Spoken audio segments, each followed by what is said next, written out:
Everybody, welcome back to Dual Planet, the YouTube channel. We talk all things media. How is everybody doing? Hope it's doing well.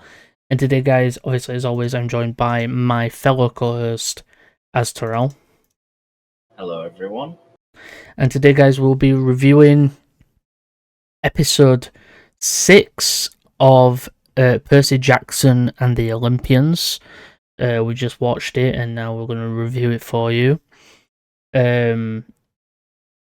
Episode 6 of Percy Jackson and the Olympians. So, Will, do you want to do your breakdown? And then we'll get into the actual review portion. Yeah, so episode 6 is titled We Take a Zebra to Vegas.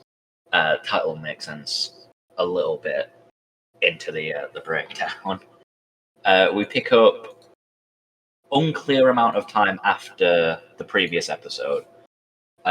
In a dream, Percy is seeing a man talking to the supposed lightning thief, and then scarily addresses Percy as the little hero, as a possible replacement for the lightning thief, which very spooky indeed.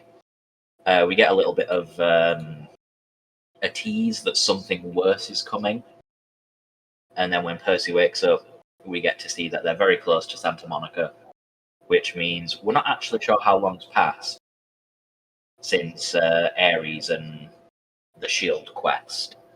So we don't know how long it is until the summer solstice, but they're going to the Lotus Club.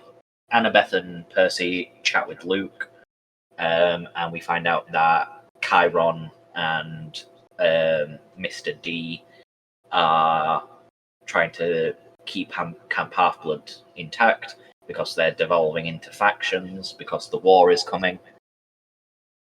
Then Grover decides, you know what, we're going to free a load of animals in the middle of Vegas, because why not? We get to the Lotus Club. They are told not to eat anything by Annabeth, unknown to us, obviously. The Lotus is in the air. They split up. Grover goes on his own, finds a satyr that his uncle Ferdinand knew, who was also searching for the god of nature. The entire episode's pretty trippy, actually, because everyone is dressed in like different period clothing, and there's like really old-fashioned people, and then there's like new people that are joining in. We find Hermes, who is played beautifully, I must add. A very good portrayal. We get some very deep dialogue from him about it's not easy to make a god feel powerless, but apparently kids do that.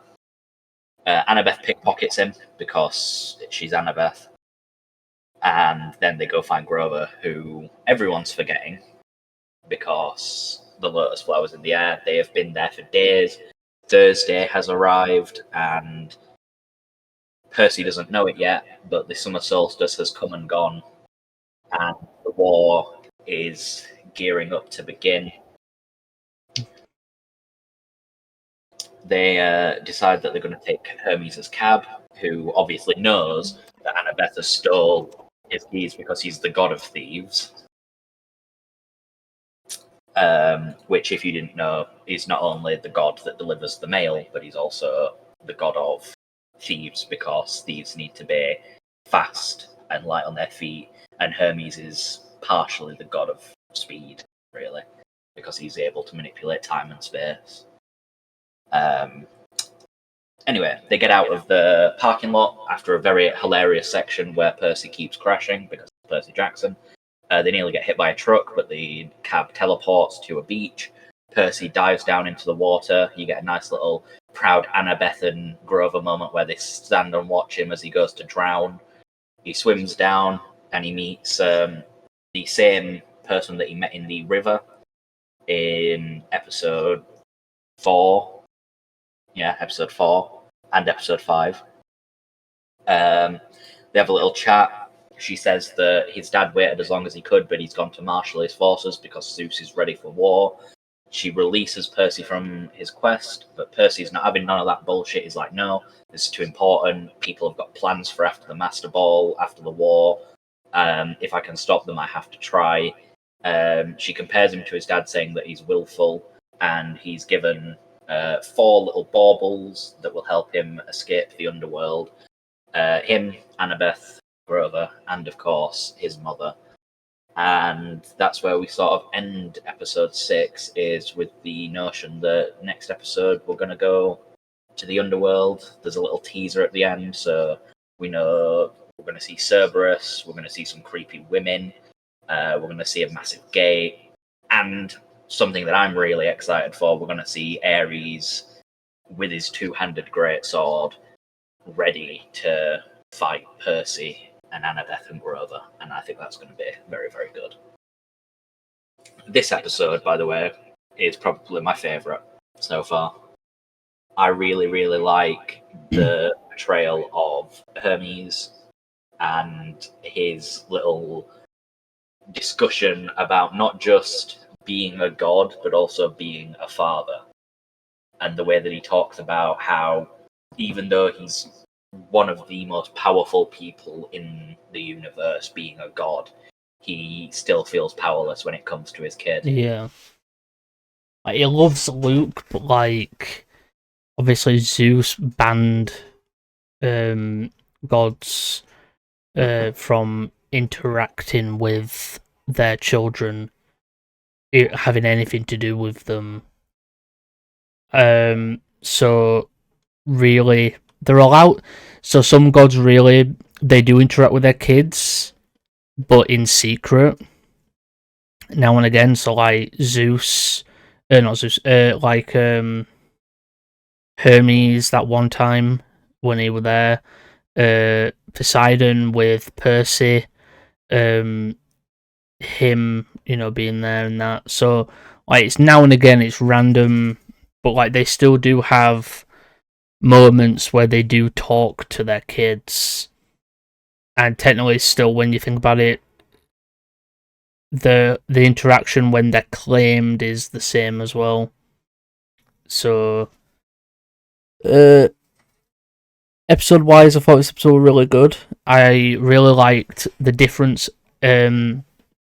with the Lotus stuff in this episode, because in the movie it ended up in a big ass fucking brawl ish in the club, and this one didn't. This one in the movie they ate cakes.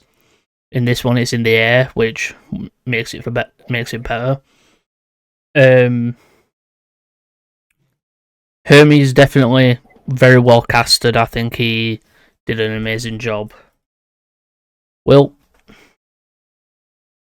I love when TV shows and movies lean into sort of pseudo trippiness. Anytime like time's brought into it, or I was wondering how they're gonna show time passing, but it's like they didn't until they looked outside. Yeah.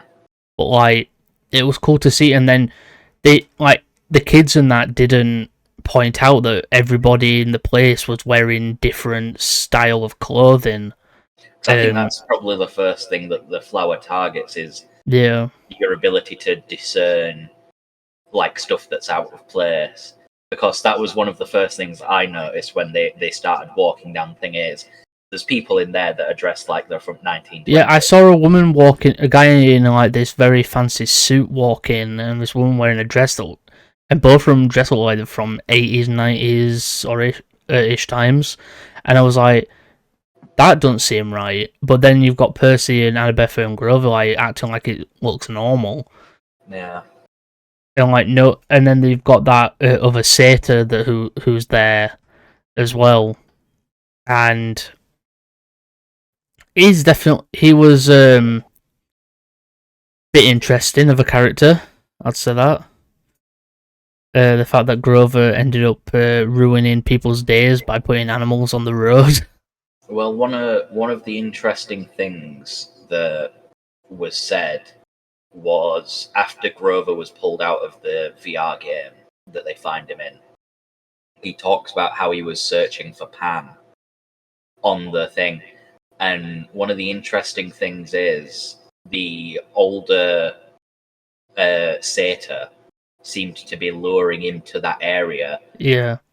And what I think might be happening there is Hermes is actually searching for the god as well, and using his like time manipulation abilities to have people that are constantly throughout all of time searching using the VR thing. Which, if that's true, that is me inferring there. But if that is like one of the possibilities, then honestly, Hermes doesn't seem like that bad of a guy. No, he's looking for. Obviously, he's forced like other gods to not interact with his kids, but he's. I think he's one of the lesser evil ones. He wants to be there for Luke and his kids, and that he wants to be there for them, but he also knows he can't go against Zeus. So he's like, I don't have a choice here, but he's still trying to find this god. If that is right, and that he is there trying to find the god of nature, I think that's what the god is they're looking for. Yeah. The god of nature. He is not that bad. I'd say that, but he technically still it. I doubt that it's him doing it, because wouldn't that make him a little evil that he's making people search for them? No, I think because I don't think he forces anyone into the Lotus thing. I think people can leave whenever they want. I think it's that people don't want to leave, and his domain is like time and space and all that stuff. So he's sort of just using his like time manipulation powers so that people feel like they're not there for days on end. If anything, he's being merciful, because if they feel like they don't want to leave and they're spending days and days and days there, like Percy said, they feel like they've been there 20 minutes and they've been there days. And like they haven't felt hungry, they haven't felt anything. And like these people that are from like the 1920s, they'd be dead. Yeah. So like, if anything, he's giving them pseudo immortality, provided they are stuck inside of a thing where they can't really remember what they came there for. But I don't think he's doing it out of necessarily cruelty. Yeah, I get that. It's necessity to find this god, really. It's if he's looking for this god, it's like, why? Like, what makes him that important? Well, it's the god of to nature, him? and people are destroying the world, so I assume they want to bring the god of nature back so that some sort of balance can be struck. I'm definitely excited for the next 2 episodes. I feel like this episode was sort of a setup. Yeah. I feel like Next episode, look like from the end credit trailer, mini trailer, we are going to the underworld. Which from the minor little looks of it looks fucking creepy as shit. Then you've got, I'd say and then you've got what looks like to be the fight on with Percy and Ares. That looks like it's going to be a lot of fun as well. I agree. Anything else? No, I think most of the stuff's been covered. Okay, what will you rate this episode then? I would rate this episode a 7.5 out of 10. Only because it sort of feels fillery. And I feel like the next 2 episodes are going to be solid 9s and 10s, possibly. I think I'm gonna go with the same rating. So I feel like can't give it any higher. It was a good episode. It felt like a build-up episode more than like anything else. It was also one of the shorter ones. Yeah, it was definitely a shorter one. Only 34 minutes long. Yeah. So, yeah. Anything else? No, I'm Alright. tapped out for this. Well, everybody, we hope you did enjoy today's episode, guys.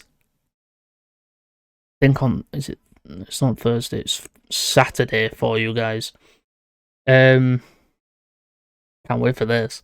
We have an Echo Season 1 review out, and I am sorry about anything Will says. Just gonna say it now. I'm not gonna be mean. I'm going to be realistic. Okay. I'm just gonna say now. I apologize. I'm not going to be mean. I'm going to be realistic. I don't care. Because I have a 3,000 word No, you don't. With stuff on it. Please tell me you don't actually have 3,000 words written. I can safely say that it's not mean. It's just realistic. You've got a 3,000 word essay about. Not an essay. It's bullet points. 3,000 words though. It's bullet points. Granted, one of the bullet points is 3 paragraphs long, but it's bullet points. I'm joking, by the way. I was about to say, if it's 3,000 words, I would have proper said something. Right, I would have gone, you've got too much time on your hands. Right, everybody. We pushed the Echo review back a week because of it. That is a fair point, we did. I've had a while to stew and think about this. So that means, guys, there'll be no video of Baldur's Gate this week for you, which there's so many. I've got so many fucking footage, like hours of footage of Baldur's, and we're not even finished the game because we've all been doing our own thing at the minute. So I want to say we hope you guys did enjoy today's video. Don't forget to like, comment, share, subscribe, and all that stuff. I hope you did enjoy. Let us know what you thought about episode 6 of Percy Jackson, and we'll all see you in the next video. Bye for now. Bye for now. We get 1,000 things every day, pal. Make sure this is one of them. It's over, Anakin!